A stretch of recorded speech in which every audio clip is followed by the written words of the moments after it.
Hello, in front of me I've got Samsung Galaxy A33. In this video I'll show you how to manage Google Pay app. In the beginning, let's enter Google Pay. And from the homepage of this app, you can add payment method and different types of cards.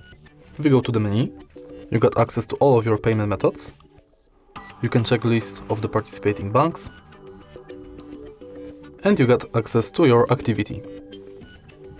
Next, we've got settings, and in settings you can enable or disable email updates, Gmail imports, personalization within Google Pay, purchase notifications, updates about your passes, offers and tips, and you can edit your account info. Then we've got Contactless Setup, where you can set payment method, check if NFC is on, if Google Pay is set as your default, if you've got a lock screen set, and if your phone meets security requirements. Then we've got help and support, send feedback, and in the end access to our Google account. And that's it. If you find this video helpful, please leave like, comment and subscribe.